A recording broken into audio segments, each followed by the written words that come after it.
Okay, hello everyone. Welcome to the Brookhaven National Lab Dark Matter Questions and Answer Day. This is in the honor of the Dark Matter Day, which is another annual celebration of dark matter, and it's been first organized by the Interactions Collaboration in 2017. This is a collaboration of all particle physicists from around the world, and it's been kind of celebrated every year since, and it's gathering momentum. And it's typically celebrated around October 31st, you know, the Halloween day, the darkness and so on. And that's why we're going to talk about it today. So we'll soon enough explore what the dark matter is and what it's made of and why we think it's so exciting. But let's start by introducing ourselves. And before we start that, I would like to say that please, this is supposed to be a somewhat interactive event. So if you're following us and seeing us, we can see you, but please enter your questions under the stream and then we'll try to answer them. And the more interesting questions, the more interesting answers will be. So let's see who we are. So Hye-yoon, why don't you introduce yourself? Okay. Hello, everyone. My name is Hye-yoon Park. I came from Korea for the grad school, and I've been working with Brookhaven National Lab with the Rubin Observatory team since 2015, since my PhD years.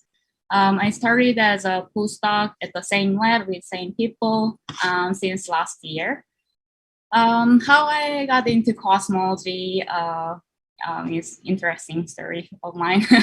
I was always into art, and my both parents were both physicists. So I found the astrophysics or the optics will be some kind of mix between art and physics, good mixture, satisfying both fields. So I'm pretty happy right now working with Rubin Observatory, studying the sensor, camera sensors to apply them to study cosmological parameters more precisely. And today I'm going to take the role to deliver the questions from the audience. So feel free to ask, please. Okay, Ketevi, tell us about your story. My name is Ketevi Asamaga. I am a physicist at Brookhaven National Lab. I do research in experimental particle physics at CERN with the Atlas detector. I also do a lot of work in physics education, physics communication, and outreach. I've been at Brookhaven for over 20 years now. And I have been working with a team of international people on the searches of physics beyond the standard model. And one of those searches is to look for evidence for dark matter at particle physics colliders.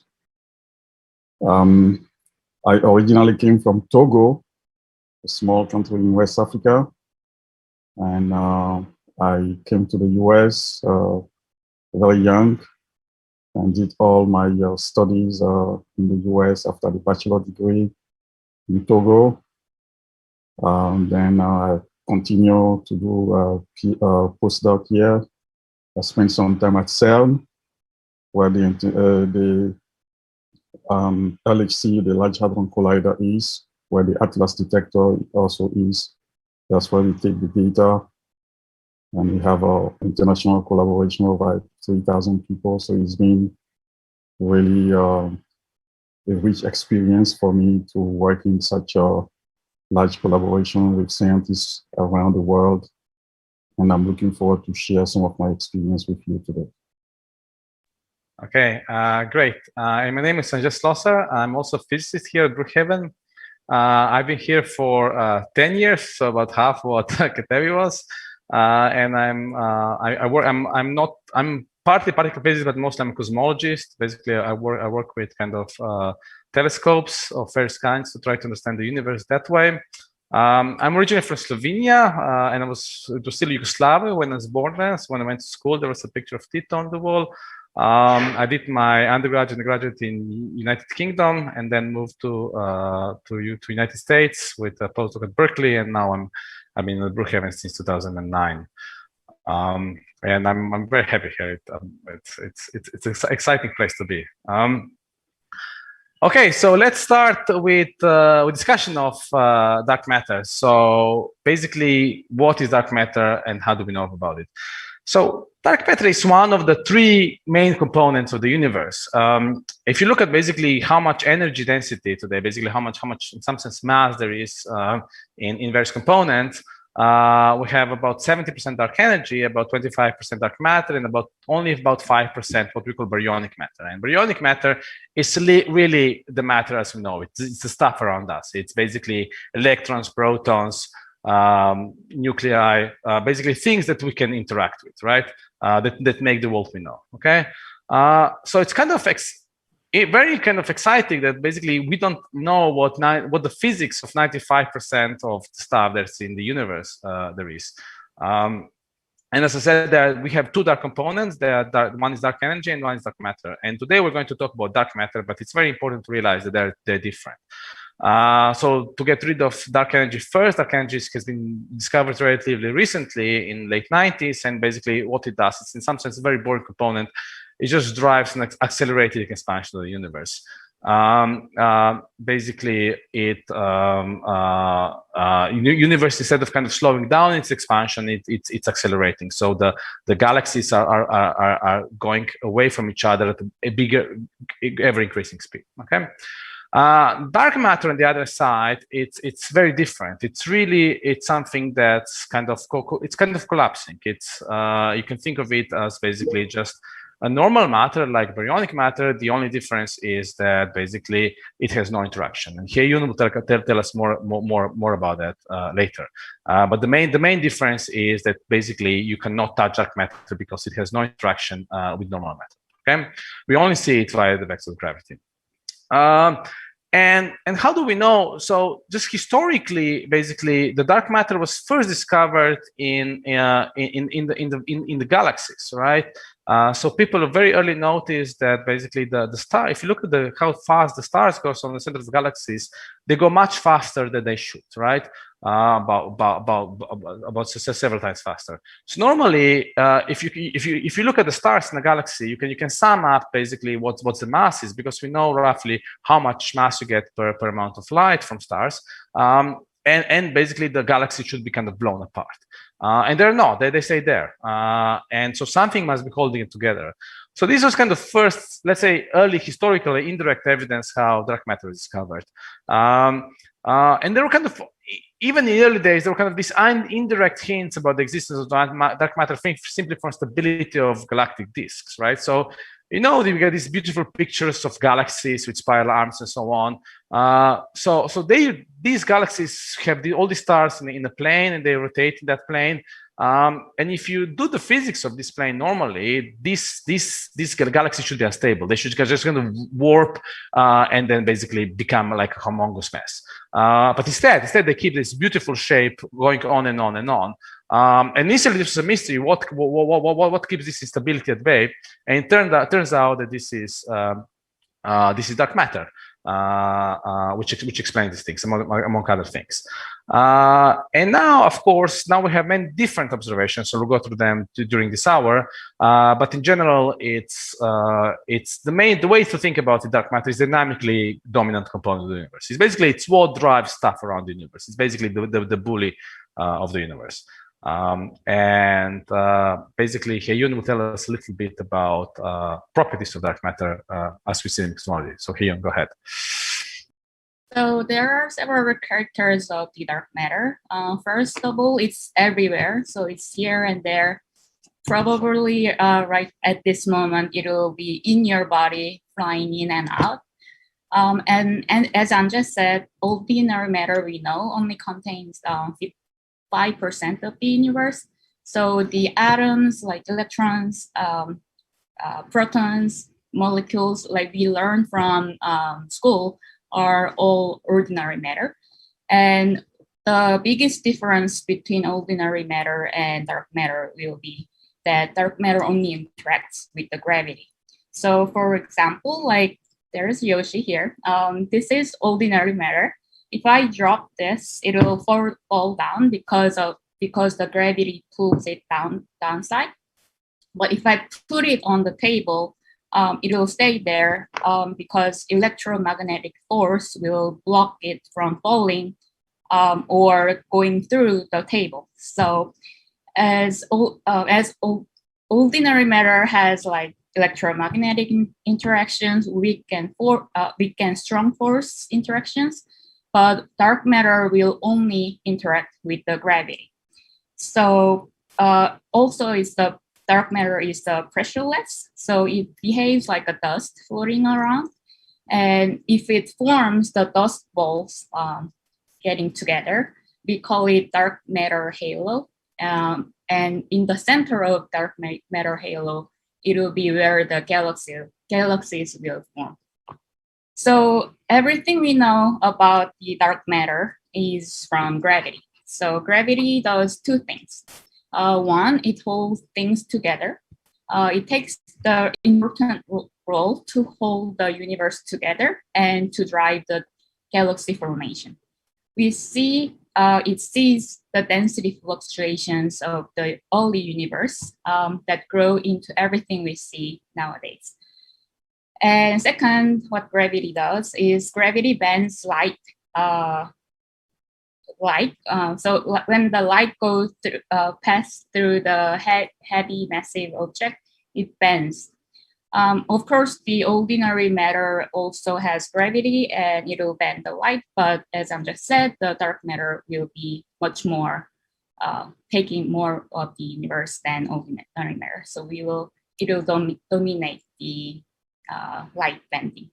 So therefore, we will measure the density of the universe and curved or the distorted light from the universe to study the dark matter. We will talk about it later in this session.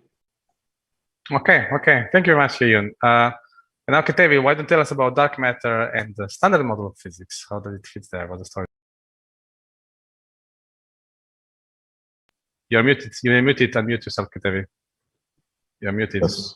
Thank you. So we, as physicists, have tried to categorize property of all the particles that we know into a consistent theory that we call the standard model of particle physics, which describe some of the known forces that we are aware of, namely the nuclear force, the weak force or radioactivity force, and the electromagnetic force.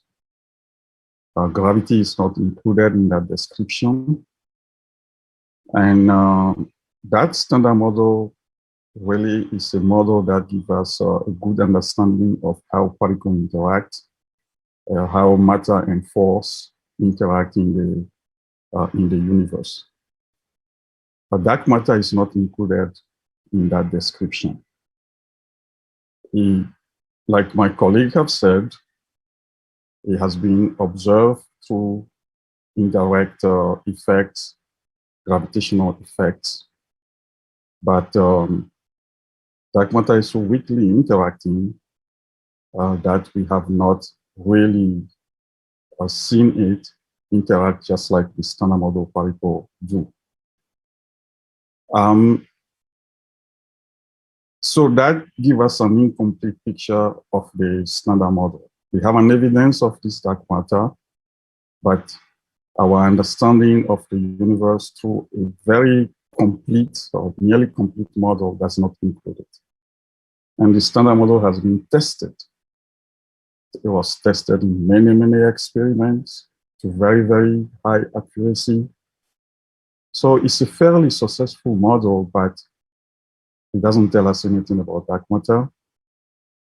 And that's why we are doing a lot of experiments to look for it. People are coming up with new ideas in order for us to find more evidence than just the gravitational effect that is undeniable, that there's something there. We don't know what it is, but how do we describe it?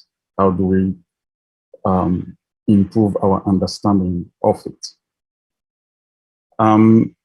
So we also mentioned dark energy. So there are those two effects, dark matter and dark energy. But for the purpose of this discussion, we can limit ourselves to dark matter. And so there has been development of many, many theories that we call theories beyond the standard model.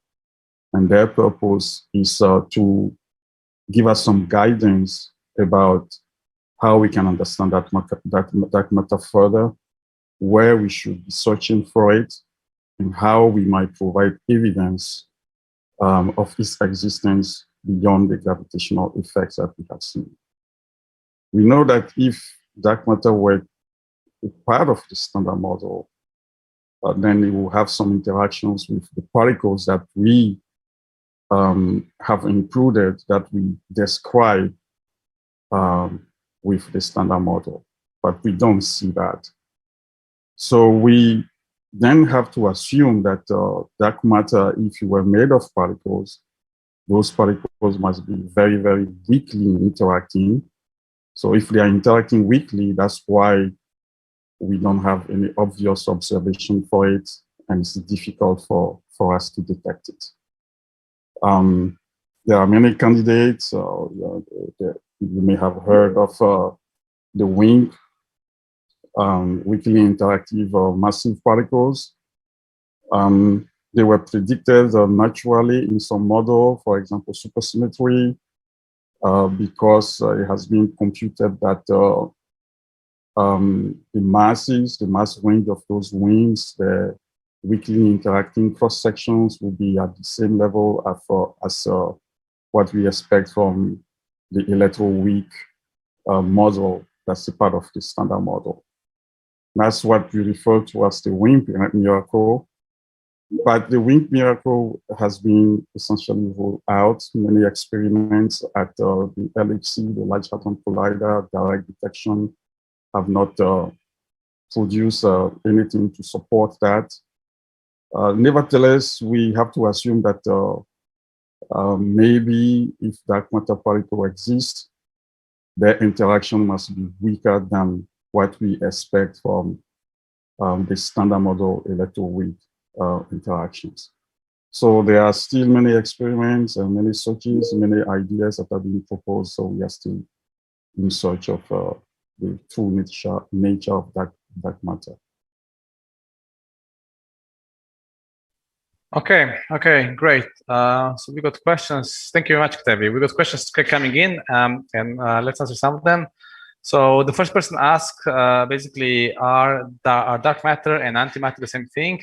And they're not. Antimatter is actually part of a standard model, and it actually interacts very strongly. If I take an antimatter myself and collide with it, I will produce a big bang. You know, typically when you put an antimatter and matter particle together, they produce light. They annihilate and produce photons. So antimatter, it's not. It's basically just kind of. It's the same as normal matter, but it has different quantum numbers and then annihilates. And basically, by the way, the question why there is more matter than antimatter in the universe is also an unanswered question. Maybe for another special day. But no, dark matter must be something else, and it doesn't.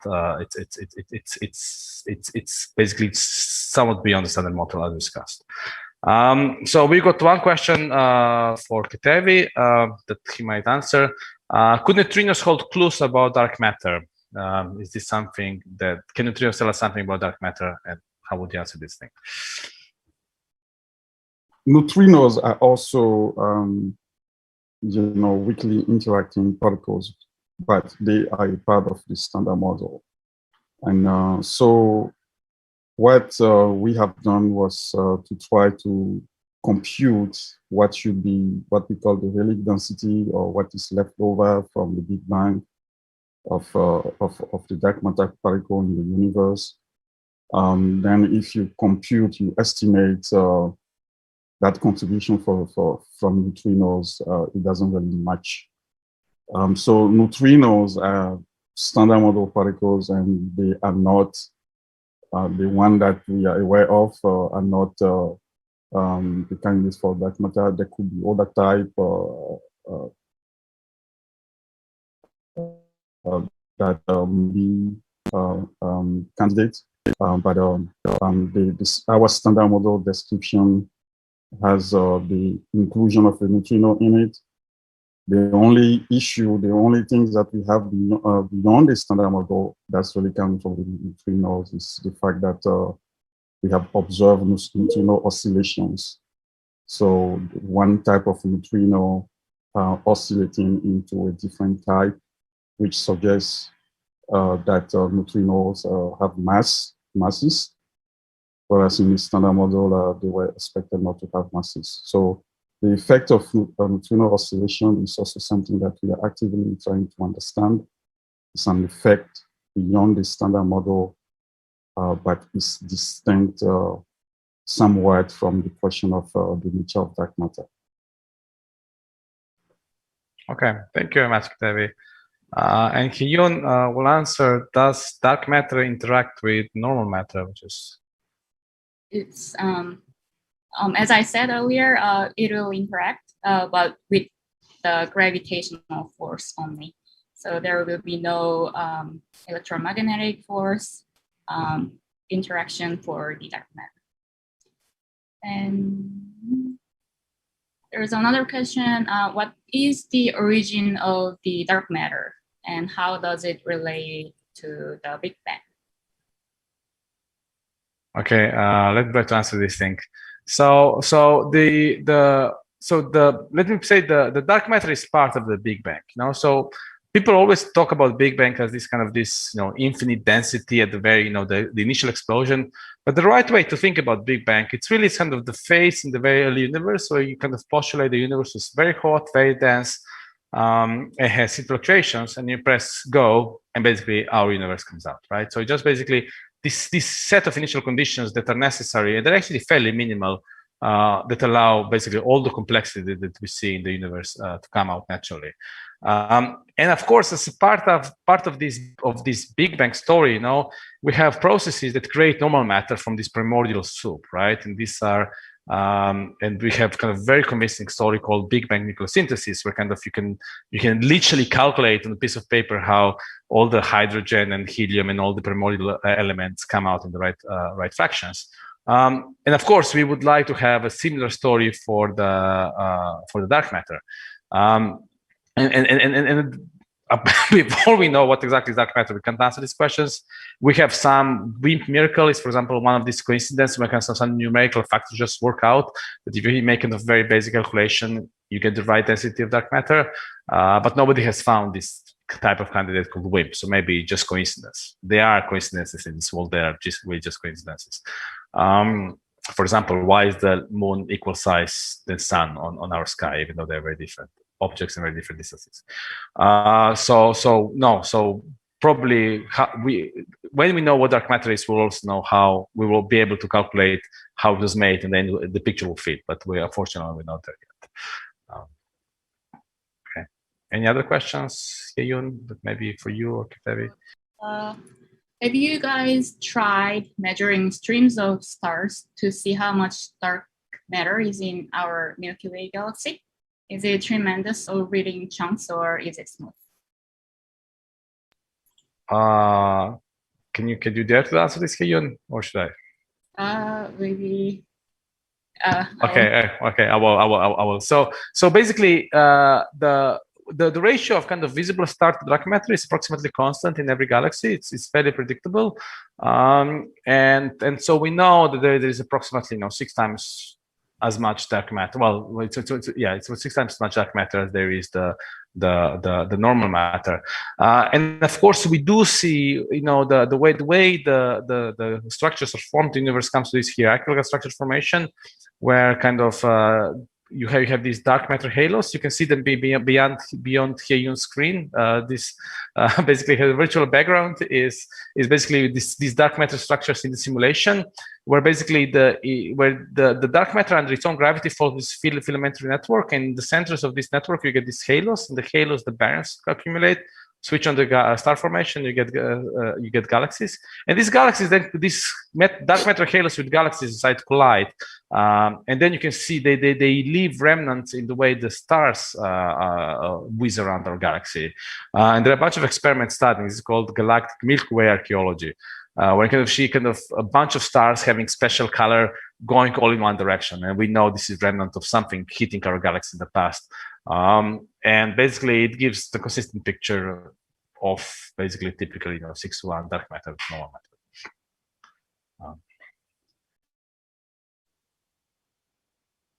Okay, I think it's time we move on, and maybe there will be more questions. So let's go to the second part, where we actually will discuss basically how we go and detect this dark matter. And again, I will start by basically how we do it in normal cosmology.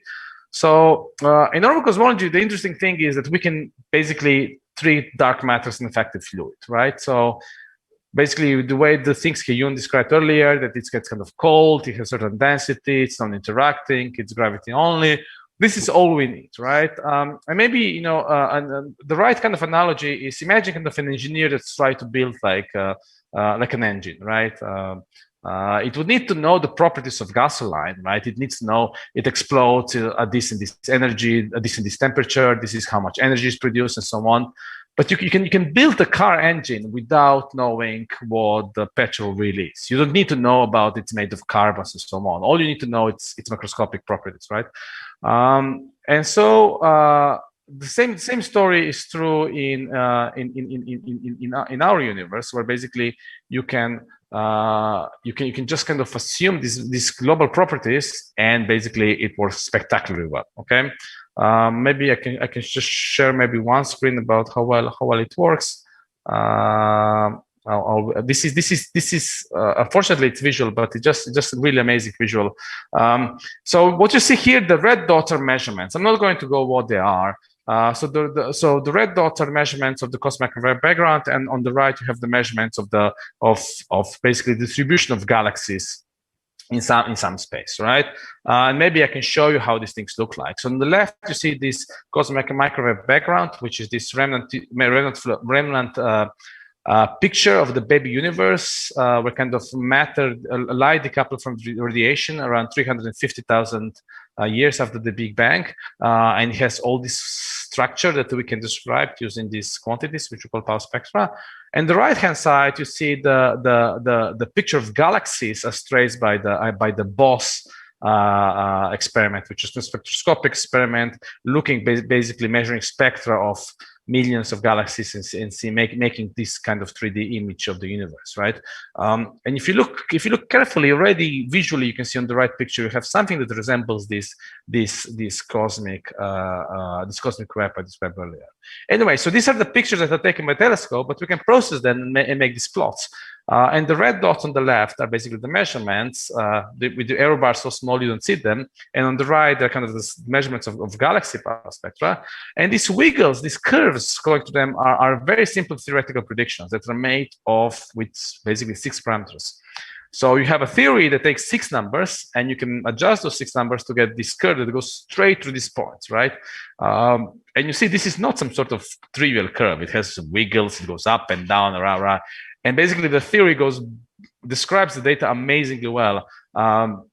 And you cannot do this without dark matter. You take dark matter off, it's off by orders of magnitude, right? So the only way to explain this data, one from the very early universe, one from the very late universe, with just 6 numbers, this really rich and complex data is to have dark matter with very simple properties, right? Unfortunately, this doesn't tell us what dark matter is, but it's a start. So this was how we look at it now, and now basically Hyun will tell us about the gravitational lensing, which is basically what will be our really the future method to measure dark matter. Okay, Hyun, go ahead.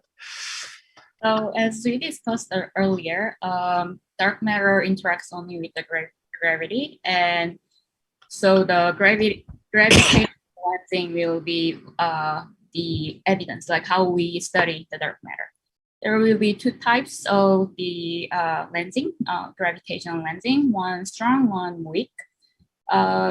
Strong literally means it's strong, strong bending, like it will dramatically curve, like it will make the ring shape or almost ring shape because of the very, very massive object nearby. And it will be very rare event compared to the weak lensing. The weak lensing is like weaker curve, like smaller distortion of the light compared to the strong lensing. But it will be everywhere with a small distortion or small curved light from these like smaller massive object nearby.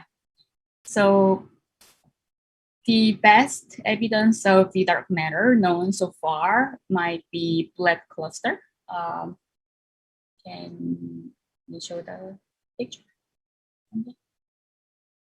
So this is one of the example. So black cluster is named because of the smaller galaxy cluster on the right side looks like black. So black cluster is the two galaxy cluster collides. There will be three components in the galaxy cluster: star, hot gas, and the dark matter. All three behaves differently. The stars will be like small balls in the pool, so it will mostly go just pass through each other, slow down very little, but compared to hot gas, it will not really interact to each other during the collision. But the hot gas is the most interactive ordinary matter during the collision. It will slow down dramatically, much more than stars, due to the electromagnetic interaction between those two. And the third one is the dark matter. It will not interact with each other much as hot gas, but it will be seen by curving. So it will curve the light from the background objects, so we can calibrate where the dark matters are. So the hot gas can be seen in X-rays because it emits the X-rays. So the pink blobs in the picture will be the hot gas. Small one is the one from the smaller galaxy cluster. You can see it slowed down because of the electromagnetic interaction. And the blue ones here will be the dark matter detected by measuring the gravitational lensing from the background. So the black cluster can be good evidence for the dark matter because you can measure the dark matter from the gravitational lensing and also see that dark matter didn't interact like hot gas did with the electromagnetic force.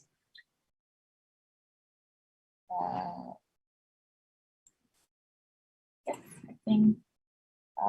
Should I talk about Rubin or now or later? About what? Rubin Observatory now or later? Yeah, talk about Rubin Observatory. Why not? So I'm working with Rubin Observatory. So the Rubin Observatory is the new name for LSST. LSST was standing for Large Synoptic Survey Telescope, which was planned for 10-year survey.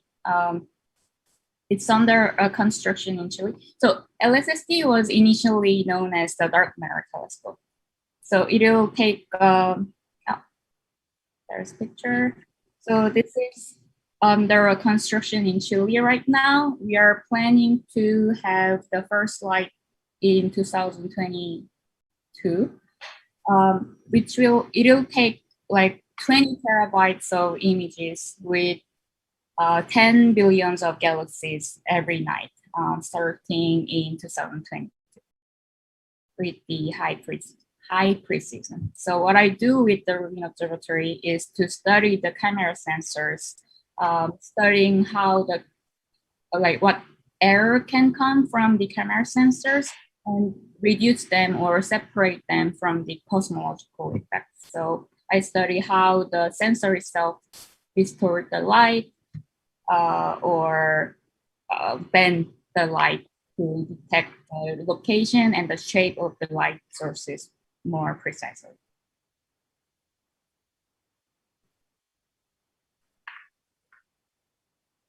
Okay, great. And if people are interested about these technical details about this very Ruby now LSST, we can discuss this more later.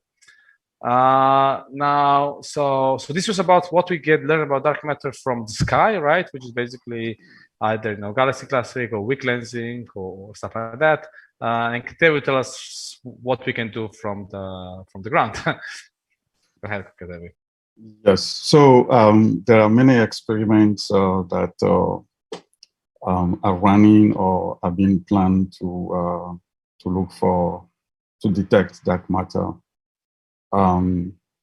So one of the ways of doing it is what we call direct detection. So you see in this picture here, if a dark matter particle is incoming, it could interact with an ordinary particle in the detector volume, and within in that interaction we give off a signal, and then we can measure that signal.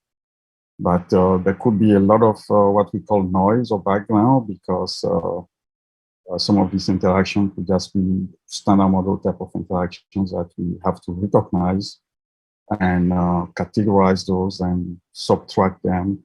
And then any effect beyond that could then be interpreted as evidence for dark matter.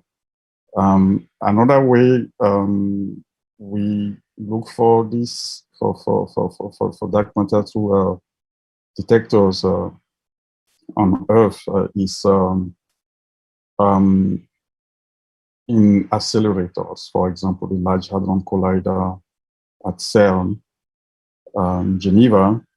There are many analyses and such strategies there to try to demonstrate some evidence for dark matter. Since we know that if dark matter is a particle or composed of particles, they interact very weakly, and we have not seen evidence of weak interaction at the level of what we expect from what we call the electroweak force. That's what breaks down what the weak miracle.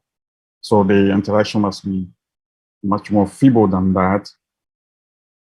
So what will happen is that dark matter might go through our detectors, or during the interactions, for example, in particle accelerators, it might not leave any trace evidence at all because it interacts so weakly. And so one technique that we do is that we just use momentum kinematics, conservation of energy and conservation of momentum. And then we say that, okay, if our detector is able to measure all the other particles, we know the momentum of the things that are coming in that are colliding. And after the collision, we are able to account for all of the other particles. We know that neutrinos also weakly interact, but we can also account for that because we understand it from the standard model. After we have done all that, we made the energy budget in our detector. If there is something left and unaccounted for, that may be an evidence of dark matter, that it has gone through the detector. Instead of interacting to leave us a signal, it didn't. It carried energy and momentum away. Then when we do just basic conservation of energy and momentum, we see that there is an imbalance. Something has gone through the detector, excuse me, and left no trace. That's one way we look for it. For example, in particle collisions, there are many experiments that are being designed, tabletop experiments. People are looking for it in a wide range of masses. As we are constantly closing the gap, that we haven't found it here. In this experiment, it did not appear. In that experiment, it doesn't appear. This parameter space has been ruled out because we didn't see it. New techniques are coming up. They are also improving our detector design, because because the interaction is so feeble, sometimes it's just in the noise. So you need detector to be even more sensitive, better understanding of noises in the detector, what we call background, detector capabilities that can measure very, very small energy deposits, because that's exactly what's going to happen if the dark matter come into the detector and interact. It's not going to be a huge interaction. It's going to be extremely feeble. Therefore, you have to construct better and better quality detectors, and there is a lot of ingenuities that are going on in our fields right now, in order to improve also the detection technique based on what we know from ordinary standard model type of physics. So we have this direct detection where dark matter could come and interact in our detector, and then some energy or signal will be left that we can measure. We have what is going on in the collider accelerators, where we try to see, after we make an energy momentum balance, if there is anything unaccounted for that we can assign to dark matter. And there are all sort of tabletop experiments, and there is also the indirect detection experiments. So we are looking in a wide range of detection capabilities, and we are improving our understanding, and not only, the technical. I think that's what we should appreciate, as we are pushing the limit of what we should be able to detect. We are also making our detection capabilities, electronic noise, and all of those things are getting to very, very, very high precision.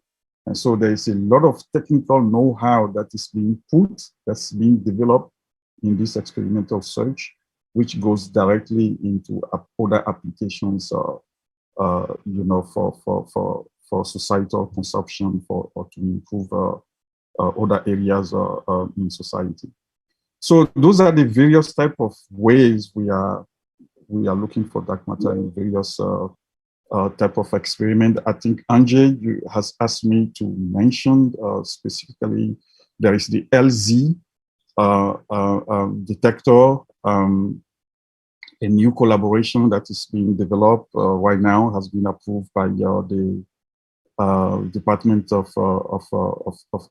Energy, and there are other detector capabilities based on developed on CCDs, the DAMIC collaboration, for example.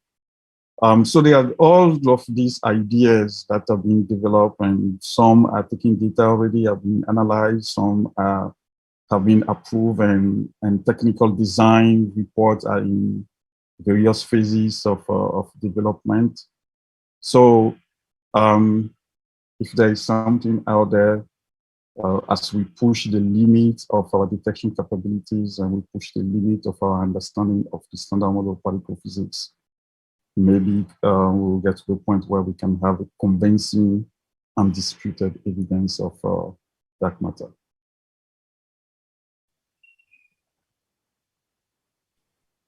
Okay, thank you, Kitevi. Do you have any questions? Yes. So we got some questions from Facebook. Which experimental techniques are used to prove weakly interacting massive particles? I think Kitevi can answer this. Your music can yes. mute. So I personally am involved in some of these experiments at the Large Hadron Collider. I mentioned before this idea of the wind miracle, which came out of our understanding that we can build some model that can provide candidates for for dark matter, which address consistency with what the amount of dark matter in the universe, and how feeble it interacts and so forth. So we have designed detectors around that. So at the LHC, for example, we try to look for evidences, like I said, in things that give us what we call missing energy or missing momentum. So that's what I was trying to say before, that if you make the energy budget of your interaction, because that's just kinematics, really, you know what you are interacting in the laboratory, and then you measure everything and you see that something is missing.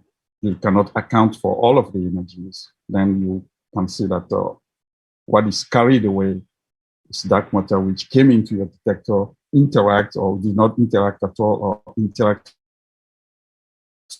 did not leave anything, and much of its energy is carried away. That's why you don't have the momentum balance when you do the energy momentum budget of your interaction, because we know what is interacting. So we are doing searches like that at the LHC. Now there are also other ideas. You could now, theoretically say that, okay, well, if dark matter were a particle, there's no reason that it's just a particle beyond the standard model. There's no reason that it should just be only that one dark matter particle. Let's imagine that there is a dark sector, right? Just like the standard model has a collection of particles, there is a dark sector out there that has also a collection of particles, and dark matter is probably just one of them. So we are doing some other experiments to try to look for those things. Are there other dark sector particles that we can detect? They are not necessarily the one that carry energy away, but maybe they give us evidence back into the standard model, and we can search for those things by measuring standard model particles. So that's how we are looking for this, the evidence of the WIMP, for instance, and we have not found it.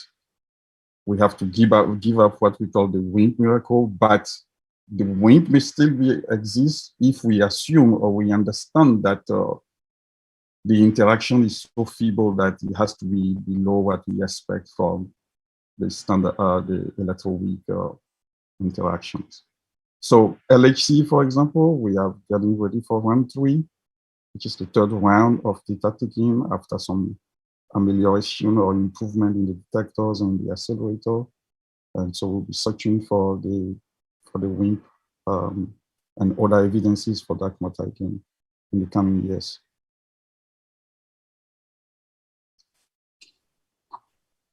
And there were other questions.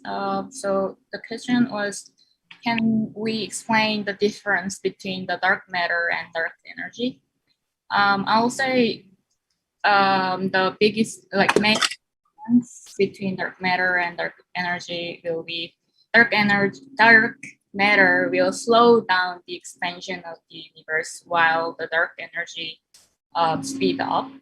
So that's one of the way we can measure how much dark energy and how much dark matter we have by measuring how rapidly the universe is expanding. And there's other question from YouTube. Is it possible the dark matter is made of black holes from the beginning of the universe? Yeah, I'll answer this. So that's actually very, very interesting possibility. In main sense, the black holes are kind of non-canonical. We always assume that dark matter is made of particles which will typically subatomic masses, right? Like atoms and so on. But in principle, it's possible to make dark matter of microscopic black holes, right? And they could be kind of, planet-sized or even star-sized black holes. And the reason is then you need many fewer of them, right? Because if they're so massive, they you can have like some sort of they can be so few and so far apart that they don't break anything, right? It's not like there will be black holes next to us, because you can spread them through the galaxy and everything works fine. So black holes are an interesting candidate. The more difficult question is basically what would make them, right? It's actually non-trivial to make these black holes in the early universe. They're exotic processes, but you need some sort of extreme overdensities that somehow make them. And then assuming you have some sort of, you invent some mechanism making them, there is a bigger problem of how to you can then constrain them, and these constraints are basically a lot of black holes mass ranges are constrained. Okay, on the light end, they're constrained because they are.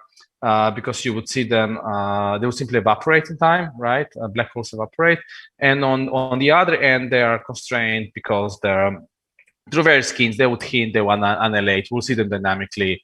We see them in the cast that they become so big that they have their own kind of effects, right?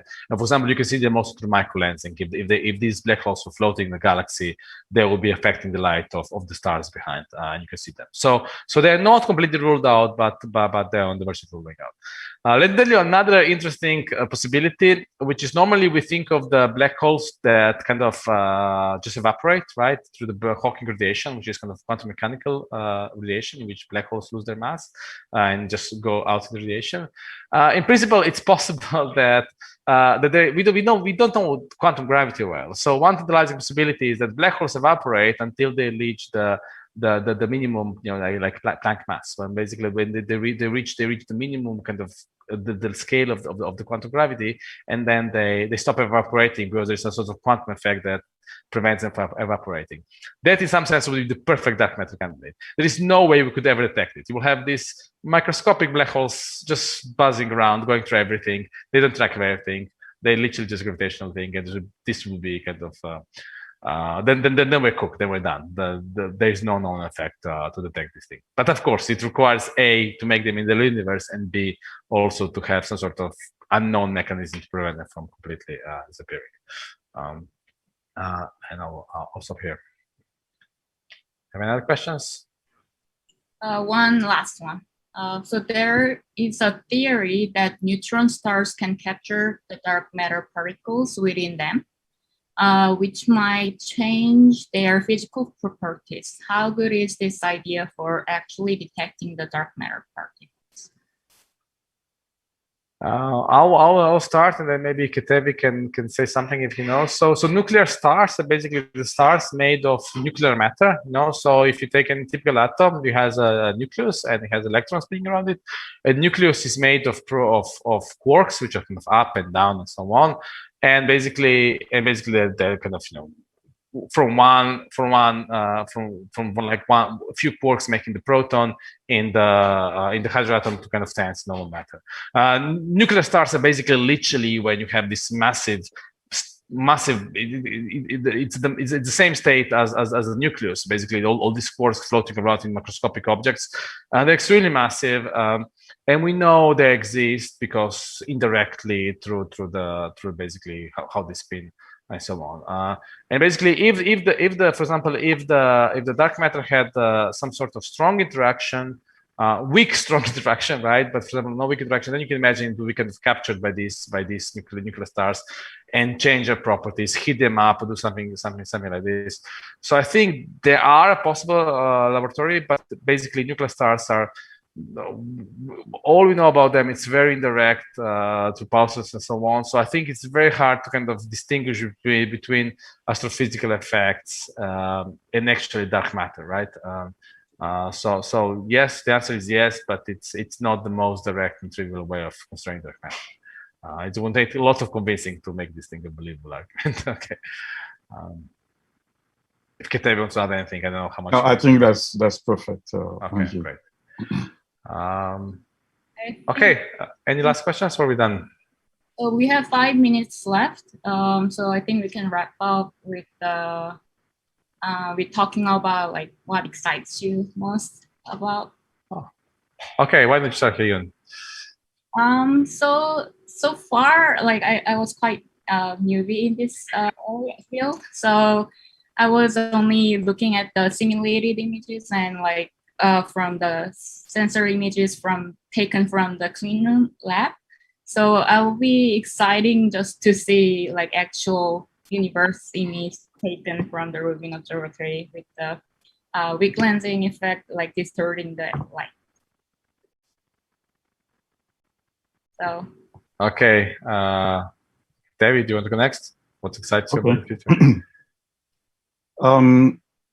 So I have been doing research at the LHC. You see here, for example, right? So what we assume is that we have our standard model sector, and then we have a dark sector. And in the dark sector, there may be a number of particles, and one of them could just be for the dark matter candidate.